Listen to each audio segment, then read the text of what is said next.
Ya, lalu apa sebetulnya Panama Papers dan bagaimana cara kerjanya? Rekan saya, Paskalis Iswari, akan menjelaskan untuk Anda. Paskalis, apa itu Panama Papers? Oke, mungkin kalau dilihat dari media-media hanya muncul nama-nama pengusaha, perusahaan. Tapi lebih detailnya seperti apa, kita akan coba jelaskan dengan cara yang sangat sederhana, Livi. Seperti apa cara kerjanya dan mengapa sebenarnya ini adalah praktek ilegal. Saudara, kita tahu bahwa sebuah dokumen ini muncul kembali terkuak sebuah dokumen rahasia. Investigasi yang dilakukan The International Consortium of Investigative Journalists melahirkan dokumen Panama atau Panama Papers. Skandal ini pun menyentuh Indonesia. Kita tahu beberapa tahun lalu ada Wikileaks yang berisikan dokumen rahasia dan muncul yang mengguncang dunia. Kali ini Panama Papers jumlahnya berkali-kali lipat lebih besar dibandingkan dengan Wikileaks. Kita lihat dari dokumen yang terbongkar ada 11 juta halaman dokumen rahasia. 11 juta, lalu ada 4,8 juta email beserta dengan 3 juta database dan beberapa juta foto yang juga ditemukan. Semua ini tersimpan dalam memori yang berkisar atau ukurannya sekitar 2,6 terabyte.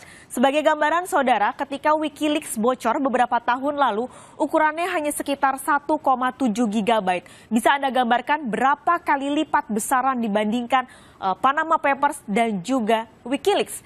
Data yang bocor ini ternyata berisi rahasia-rahasia ataupun gambaran dari pencucian uang, lalu juga pencurian uang negara yang dilakukan dengan tidak membayar pajak yang sudah dilakukan sejak tahun 1977 atau sejak 40 tahun yang lalu.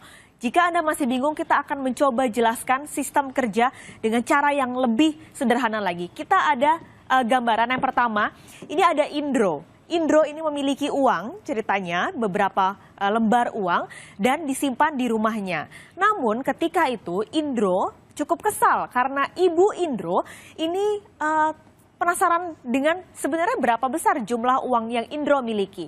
Rasa penasaran itu akhirnya membuat Indro berpikir bagaimana caranya supaya ibu Indro tidak mengetahui jumlah yang uang Indro miliki dan tidak mengutak-ngatik dengan uang yang Indro miliki. Lalu dia pergi ke Pani dan menyimpan uang di Pani.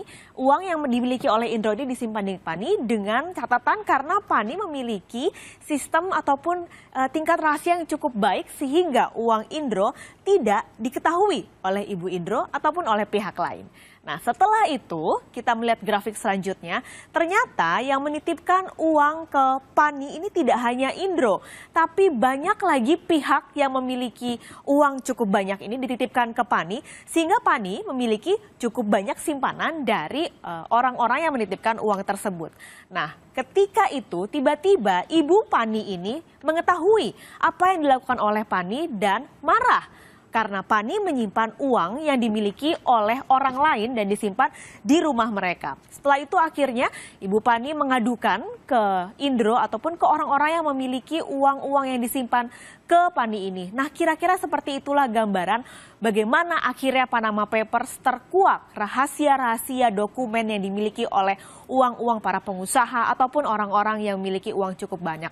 Mungkin Anda bertanya-tanya sebenarnya apa sih salahnya menitipkan uang kalau Indro tadi di Pani ataupun menitipkan uang di perusahaan asing. Seperti tadi pada kata Ketua Apindo, apa salahnya menginvestasikan uang Anda di perusahaan asing? Kita akan coba jelaskan di grafik berikutnya.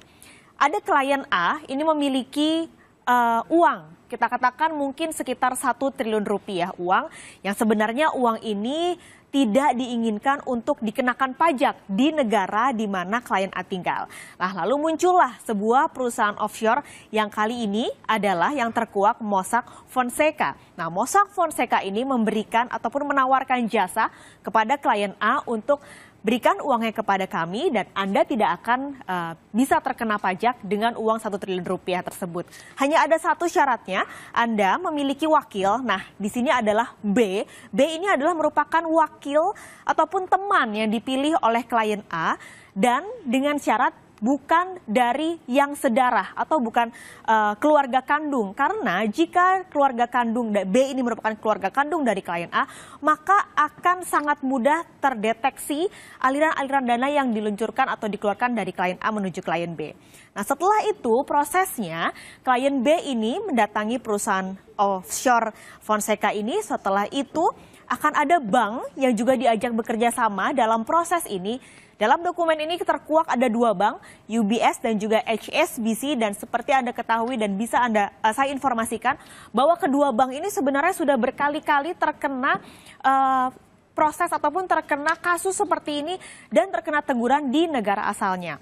Nah, pada akhirnya bank dan juga Mossack Fonseca ini membuat sebuah perusahaan cangkang.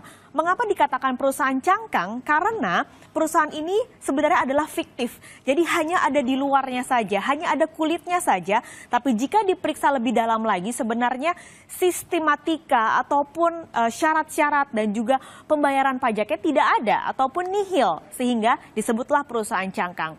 UBS, HSBC, dan juga perusahaan offshore Mossack ini membuat perusahaan cangkang dengan atas nama B yang sudah tadi dipilih A, sehingga uang 1 triliun tadi akhirnya masuk ke perusahaan cangkang ini. Dengan begitu nantinya klien A sebenarnya bisa dengan sangat mudah mengambil uang di perusahaan cangkang karena sebenarnya secara tidak langsung ini adalah milik dia, sebagaimana dengan B yang sudah dipilih, tapi tidak terkena ataupun tidak terdeteksi uangnya oleh kalau di Indonesia kita sebut saja PPATK. Nah, sebenarnya perusahaan offshore ini kalau digambarkan memang ada yang legal atau mengikuti prosedur yang berlaku.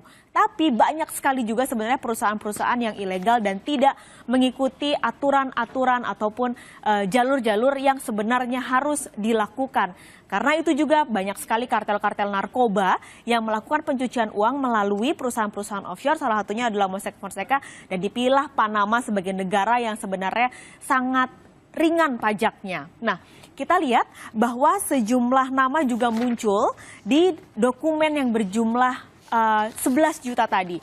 Ada 214.488.000 pengusaha dari seluruh dunia yang namanya muncul di dalam dokumen ini. Tidak hanya itu, yang lebih mengejutkan dan mengguncang dunia adalah 12 kepala negara ini namanya muncul di dalam dokumen ini. Salah satunya adalah Presiden Tiongkok Xi Jinping dan pemimpin Rusia Vladimir Putin. Meskipun Kremlin juga sebenarnya sudah menolak dan membantah bahwa Vladimir Putin tidak ada sangkut pautnya dalam Panama Papers ini. Sementara juga ada 20 pemain bola, salah satunya adalah Lionel Messi. Di Indonesia, Anda sudah lihat di informasi sebelumnya, ada nama-nama yang muncul, tapi meskipun sebenarnya belum secara resmi, tapi kita lihat bahwa banyak sekali sebenarnya nama-nama pengusaha. Tadi ada Risa Chalit, lalu juga ini ada Hairul Tanjung, ada juga Rosan yang baru saja terpilih menjadi Kadin, dan juga ada seperti James Riyadi yang dimiliki atau yang memiliki Lipo Group. Nah, di antara pengusaha-pengusaha dari swasta ini adalah James Riyadi, pemilik Lipo Group, muncul juga ternyata ada satu perusahaan BUMN yaitu Bahana Securities. Nah, tentunya dari semua yang sudah muncul dan cukup mengguncang ini, publik saat ini menantikan langkah apa yang akan diambil oleh pemerintah. Banyak sekali yang muncul oleh pengusaha, terutama Dirjen Pajak. Karena setelah keluarnya dokumen ini, kita tahu bahwa Dirjen Pajak saat ini tengah ngos-ngosan mengejar target pajak. Seperti itu kira-kira penjelasannya, Livi dan juga Riko. Terima kasih Paskalis Iswari. Jadi ini betul-betul menggemparkan dunia. Ada 12 kepala negara, ada ratusan ribu pengusaha, bahkan ada sekitar 20 pemain bola yang juga ikut dalam masuk ke dalam Panama Papers. Sangat mengejutkan tentunya Papers ini. Dan sudah dijelaskan secara rinci, semoga Anda bisa paling tidak mengerti apa yang terjadi.